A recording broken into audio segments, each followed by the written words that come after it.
Hello friends, today, I'm going to explain the 2023 movie called John Wick, Chapter 4. But before that, please like this video and share it with your friends. Also, don't forget to subscribe to my channel and turn on the notification bell for latest movie recaps. The movie starts in New York City, where John Wick and his pitbull have taken refuge with the Bowery King. John is hitting a plank with his fists until they start to bleed, and BK comes over to inquire if he is prepared to go after the high table.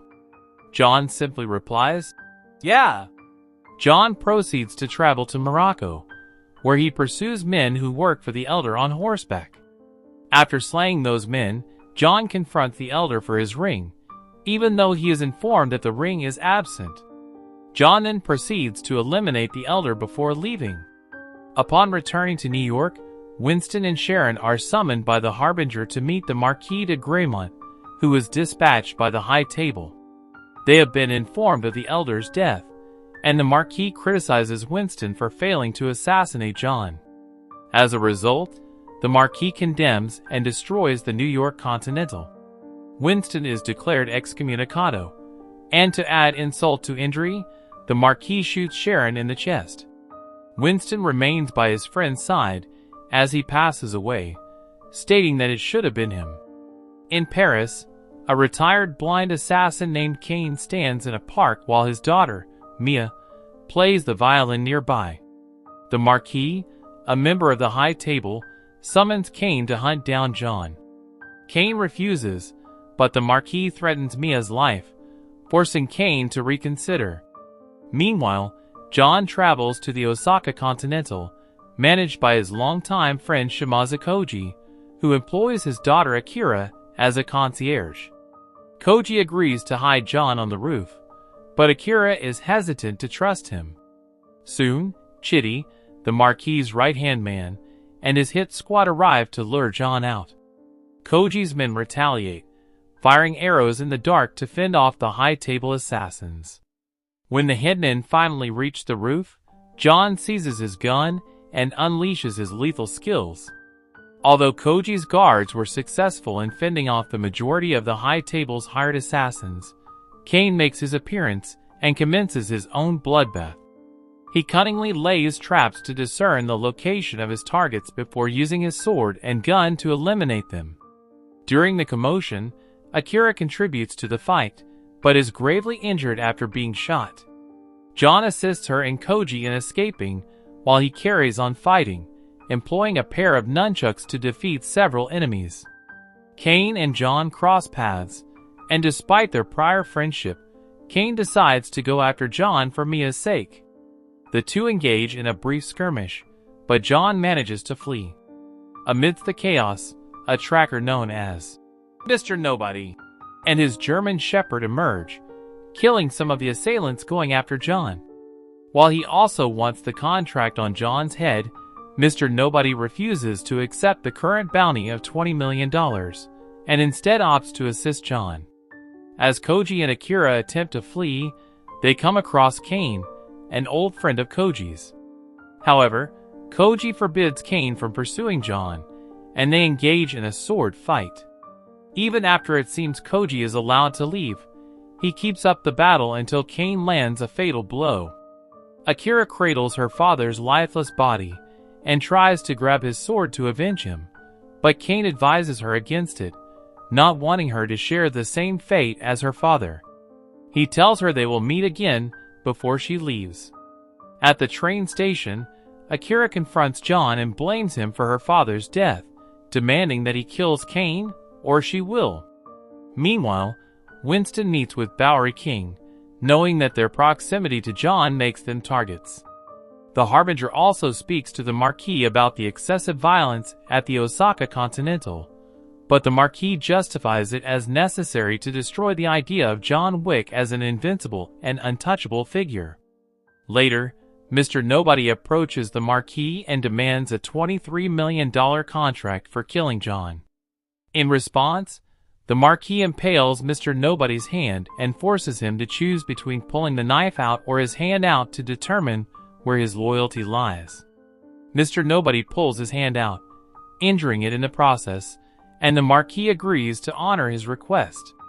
After the death of his friend Sharon, John visits Winston at his tomb to offer condolences. Winston reveals his desire for revenge against the Marquis and proposes that in order for John to gain his freedom from the High Table, he must challenge the Marquis to a duel, a mythic practice thought to be long extinct.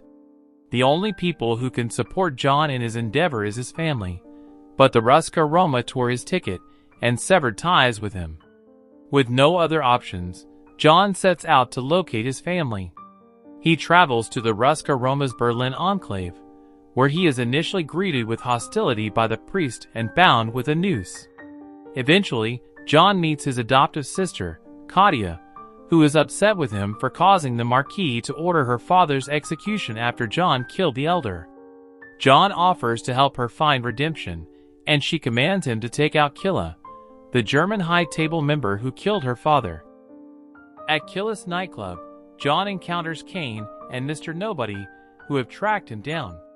The trio engages in a card game with Killa, but Killa cheats and subsequently orders his men to attack the three assassins. While Kane and Nobody hold their own against the attackers, John pursues Killa through the club, dodging oblivious clubgoers.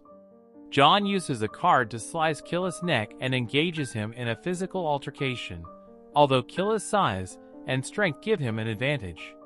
Killa's men attack John, but are no match for his skills, resulting in bloody confrontations. Killa throws John over a balcony, but it fails to stop him. Eventually, John corners Killa and knocks him down a stairway, causing him to fall and fatally injure himself upon impact. John takes one of Killa's gold teeth as evidence of his death and presents it to Katia, who responds positively and aids him in the branding ceremony, where he is marked with the family's crest and given support for the duel. Upon arriving with the official challenge document, Winston confronts the Marquis to ensure he honors the High Table's customs and goes through with the duel against John. Although the Marquis attempts to resist, Winston reminds him of his obligation to the High Table. Winston also makes a deal that if John wins, he will no longer be excommunicated, and Winston's Continental will be restored to its former glory with his management reinstated. The Marquis cautions Winston that as John's second, he will face the same fate if John dies. At the designated location, John and the Marquis sit with the Harbinger presiding over them to discuss the terms of the duel. The two will meet at Sacré-Cœur in Paris at sunrise and engage in a gunfight. Failure to appear will result in automatic forfeiture and grounds for execution.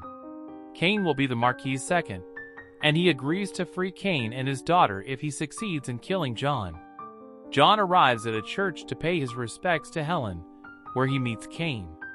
They have a friendly conversation, during which Kane warns John about what he has to lose. Afterward, John meets with Winston and Bowery King, who gives him a new gun and a bulletproof suit. The Harbinger reminds the Marquis of the consequences he would face within the High Table if he were to be killed by John. To stop John from arriving at the Sacré-Cœur on time for the duel, the Marquis sends Chitty and his henchmen after him. A radio DJ broadcasts a message to all assassins, offering a bounty for anyone who can kill John before sunrise.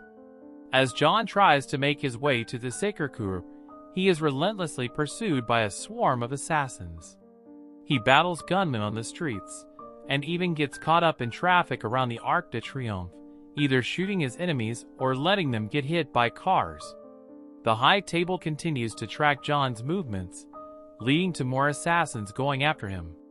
John enters a warehouse filled with bad guys and takes them out with explosive rounds. Meanwhile, Nobody helps eliminate some of the assassins and demands a higher payment from the Marquis, who ultimately agrees to a $40 million contract, attracting even more desperate hitmen. After fighting his way through a barrage of assassins, John reaches the steps leading up to the Sacré-Cœur, but Chitty appears and sends him tumbling down. Kane shows up to assist John, and together they eliminate Chitty's henchmen. Meanwhile, Nobody arrives and engages in a fierce battle with Chitty, who had thrown his dog into traffic. With John's help, Chitty is defeated, and nobody delivers the final blow. The dog, seeking revenge, also urinates on Chitty's face. Despite being wounded, John manages to arrive at the top of the steps just before sunrise. He and Kane draw their guns and engage in a traditional duel. In the first 2 rounds, they each hit the other twice. However, in the 3rd round, Kane shoots John in the stomach, but John does not return fire. The Marquis orders Kane to deliver the coup de grace and kill John himself. He grabs his gun and aims for John before Winston tells him that he's an arrogant asshole, and reminds him that John didn't fire his last round. Unfortunately for the Marquis, he realizes this too late, as John takes the opportunity to shoot him dead. The Harbinger then announces that John and Kane are released from their obligations to the High Table. After the duel, John descends the steps and has a brief moment to reflect on Helen, uttering her name before succumbing to his wounds. Thus, John Wick dies as a free man. Winston and Bowery King pay their respects to John by burying him beside Helen. John's tombstone reads, "Loving husband," as per his request. As they leave the cemetery, BK asks Winston whether he thinks John is in heaven or hell, to which Winston responds with, "Who knows?" Meanwhile, BK takes responsibility for looking after John's dog, ensuring that his legacy lives on.